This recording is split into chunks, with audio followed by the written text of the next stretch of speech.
இந்த பொம்மைக்கு frill frock தைக்கிறது எப்படின்னு பார்ப்போம். இது வரைக்கும் நம்ம சேனலை சப்ஸ்கிரைப் பண்ணாதவங்க இந்த ரெட் கலர் சப்ஸ்கிரைப் பட்டனை கிளிக் பண்ணி சப்ஸ்கிரைப் பண்ணிடுங்க. அப்படியே பக்கத்தில் உள்ள பெல் ஐக்கானை சேர்த்து கிளிக் பண்ணிடுங்க. அதில் மேலே இருக்கிற ஆல் என்ற ஆப்ஷனை செலக்ட் பண்ணிடுங்க. அப்போ தான் நான் போடுற எல்லா வீடியோவும் உங்களுக்கு உடனுக்குடனே நோட்டிஃபிகேஷனில் வரும். பாடி வெட்ட போகிறோம். இப்போ இதில் இப்படி 2 மடிப்பாக அப்படி மடிச்சாச்சுது. மடிச்சுட்டு இதிலேருந்து ஒரு 6 இன்ச்சு இருந்தால் போதும். இங்கே 6 இன்ச்சு, இதுலேருந்து 6 இன்ச்சு வச்சுருக்கிறேன். அடுத்தது அதை இன்னொரு மடிப்பு மடிச்சுக்கணும். இப்படி இப்போ பாடி சுற்றளவு வச்சுருக்கிறேன். அடுத்தது பாடி உயரம்.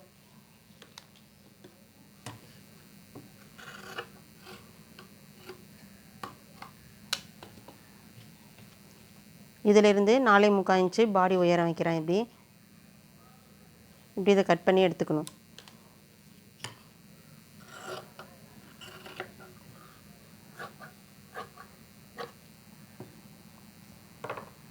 இது லைனிங் துணி கட் பண்ணுறேன்.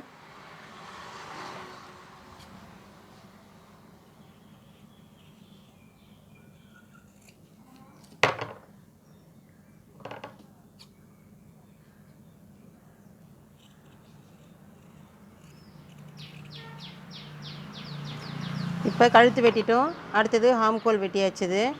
பாடி ஷேப் கொஞ்சோண்டு எடுத்துக்கணும். அதில்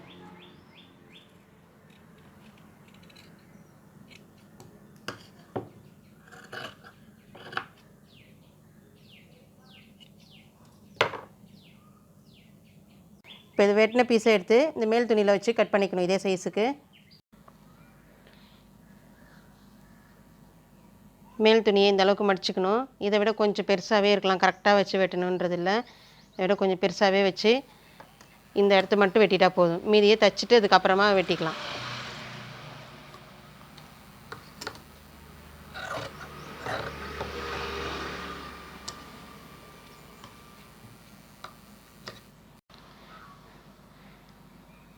இந்த பீஸ் மேலே எடுத்து வச்சுருக்கிறேன். இப்போ இது நல்ல பக்கம், அதனால் இந்த பக்கமாக எடுத்து வச்சுருக்கேன். தைச்சிட்டு நம்ம உள் பக்கமாக திருப்பிடுவோம். கழுத்தில் மட்டும் தையல் போட்டுடணும். பேக் சைடில் ஓப்பன் பீஸ் வச்சு செய்ய போகிறேன். அதனால் இதில் சென்டரில் இந்த இடத்துல கட் பண்ணிடணும். இது கழுத்து சைடு, இது சென்டரில் கட் பண்ணிடுறேன். அப்படி இதில் தைக்கும்போது இங்கே கழுத்துலேருந்து கொண்டு வந்து இந்த ஓப்பன் பீஸ் கட் பண்ணோம்ல, இந்த இடம் வரணும். அதே மாதிரி இந்த சைட்லேருந்து தைச்சிட்டு இந்த இடம் வரைக்கும் முடிக்கணும். இது ஃபுல்லும் கட் பண்ணி எடுத்துடணும். இந்த பீஸ்லேயும் இந்த இடத்துல கட் பண்ணி எடுத்துடணும். அடுத்தது தையலில் படாமல் அங்கங்கே கொஞ்சம் கொஞ்சம் கட் பண்ணி எடுத்துக்கணும். இந்த மாதிரி தையலில் படாமல் கொஞ்சம் கொஞ்சம் கேப் விட்டு கட் பண்ணிடணும். கட் பண்ணிவிட்டு இப்படி திருப்பும்போது நமக்கு சுருக்கம் இல்லாமல் அழகாக வரும். இப்போ இது மேலே படிமான தையல் போட்டுடணும். பேக் சைடு பீஸ்லேயும் அதே மாதிரி கழுத்தில் இங்கே கட் பண்ணிக்கிறோம். கட் பண்ணிவிட்டு இந்த மாதிரி இப்படி திருப்பிக்கணும். ஃபுல்லாக இப்படி திருப்பிட்டு கழுத்துலேருந்து இந்த ஓப்பன் பீஸ் வரைக்கும் இது வரைக்கும் தையல் படிமான தையல் போட்டுடணும். அடுத்து ஹாம்கோல் வெட்டி இருக்கிறோம்ல, இந்த பக்கம் படிமான தையல் போட்டுடணும். இப்போ பேக் சைடில் ஓப்பன் பீஸ் கொடுக்கணும். இந்த ஹைட் எவ்வளோ இருக்கோ, இப்போ இந்த இடத்துல தான் ஓப்பன் பீஸ் கொடுக்க போகிறோம். இது எவ்வளோ இருக்குதோ இதை விட ஒரு 3/4 இன்ச்சு பெருசாக வெட்டிக்கணும். இந்த பீஸை ஒரு பீஸ் மட்டும் கட் பண்ணால் போதும். கட் பண்ணிவிட்டு இந்த பீஸில் இது நல்ல பக்கம், இது உள் பக்கம். இது என்ன பண்ணணும், நல்ல பக்கத்தை இப்படி மடிச்சுக்கணும். இப்படி மடிச்சுட்டு இதில் ஒரு தையலை போட்டுடணும். தையலை போட்டு இப்படி திருப்பிட்டோம்னா நல்ல பக்கம் நமக்கு வெளியில் வந்துடும். இந்த பீஸ் எடுத்து இதுக்கு மேலே இப்படி வச்சிடணும். இங்கே நம்ம பார் கட்டிடுவோம், அதனால் இந்த அளவு தெரிஞ்சால் போதும். இது மேலே அப்படியே ஒரு தையல் போட்டுடணும். இந்த மாதிரி பீஸ் கொடுத்ததுக்கப்புறம் ஷோல்டர் ஜாயின் பண்ணிடணும்.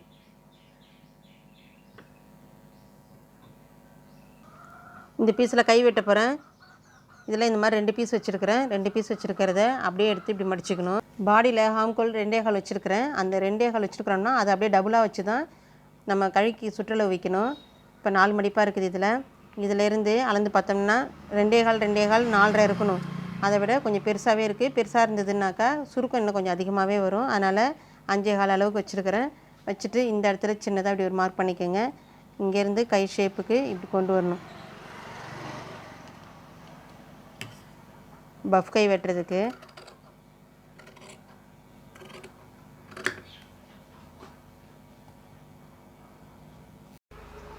இது பெருசு தெரியாமல் இருக்கிறதுக்காக இப்படி ஒரு மடிப்பு, இன்னொரு மடிப்பு மடித்து வச்சு ஃபுல்லும் தையல் போட்டுடணும். இந்த நீட்டு ஃபுல்லும்.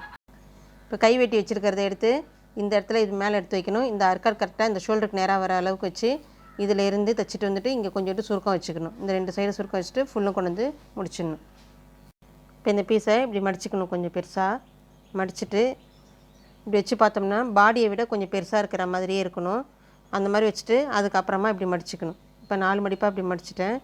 மடித்ததை என்ன பண்ணணும், இந்த அளவுக்கு இப்போ பாடியை இப்படி ரெண்டாக இப்படி மடிச்சிடுறோம்ல, இந்த மடிப்பு பக்கமாக இப்போ இதுலேயும் மடிப்பு பக்கம் இருக்குது. இந்த இடத்துல இப்படி வச்சுட்டு இது எதோட முடியுதோ பாடி அந்த வரைக்கும் இப்படி மார்க் பண்ணிக்கோங்க. மார்க் பண்ணிவிட்டு இதிலேருந்து கிராஸாக இப்படி கோடு போட்டுட்டு நமக்கு எந்த அளவு உயரம் வேணுமோ அந்த அளவுக்கு இப்படி மார்க் பண்ணிக்கணும்.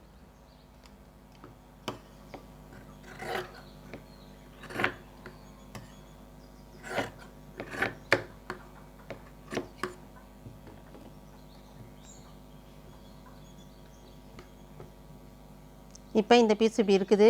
இதுக்கு மேலே இப்போ இதில் ஃப்ரில் வைக்கிறதுக்கு இதிலேருந்து 3 இன்ச் அளவுக்கு உயரம் வச்சு நீட்டு பீஸாக கட் பண்ணிக்கணும். அதுக்கப்புறமா கொஞ்சம் கொஞ்சமாக இதுக்கு தேவையான அளவுக்கு வச்சு தைச்சதுக்கப்புறமா கட் பண்ணி அதுக்கு கீழே வச்சு தைச்சிடணும்.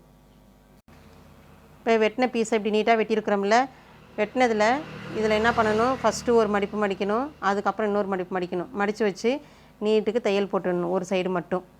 தைச்சதுக்கப்புறமா இது ஃபுல்லும் இந்த மாதிரி 1/4 இன்ச் அளவுக்கு இப்படி துணி எடுத்து இப்படி வச்சு ஃபுல்லாக சுருக்கத்தை வச்சு தையல் போட்டுடணும். அப்படி இந்த பீஸில் இதில் இந்த ஒரு சைடு மட்டும் ஜாயின் பண்ணிடணும்.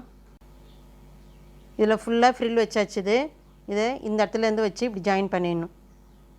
இதில் ஃபஸ்ட்டு ஃப்ரில் இப்படி வச்சுட்டோம். அதுக்கு அடுத்து வைக்கிற ஃப்ரில் என்ன பண்ணணும், இந்த ஃப்ரில் இருக்குதில்ல, இது முடியறதுக்கும் ஒரு 3/4 இன்ச்சு 1 இன்ச் அளவுக்கு உள்பக்கமாக இப்படி மார்க் பண்ணிக்கணும். அந்த மார்க் பண்ணதுக்கு மேலேயே இன்னொரு பீஸ் வச்சு தைக்கணும். ஒரு சைடு நம்ம ஜாயின் பண்ணி முடிச்சிடலாம். இதில் ஒரு சைடு ஜாயின் பண்ணி வச்சுது. அதே மாதிரி இந்த சைட்லேயும் ஜாயின் பண்ணிடணும். சைடு இந்த பக்கத்தில் ஃப்ரில் வச்சுருக்கிறோம்ல, இப்போ நல்ல பக்கமும் ஒன்றா இருக்கிற மாதிரி இப்படி வச்சுட்டு இதை ஜாயின் பண்ணிடணும். பாடியும் இந்த பாவாடையும் வச்சு அப்படியே ஜாயின் பண்ணிடணும். இது ஃபுல்லும் இதில் வச்சு ஜாயின் பண்ணிட்டோம். அடுத்தது இந்த இடத்துல ஓப்பன் பீஸ்லேருந்து இந்த இடத்த மட்டும் ஜாயின் பண்ணிடணும். குட்டி ட்ரெஸ் ரெடி ஆகிடுச்சு. இது பொம்மைக்கு போட்டு பார்த்துருவோம். இந்த வீடியோ பிடிச்சா லைக் பண்ணுங்கள், உங்கள் ஃப்ரெண்ட்ஸ் கூட ஷேர் பண்ணுங்கள்.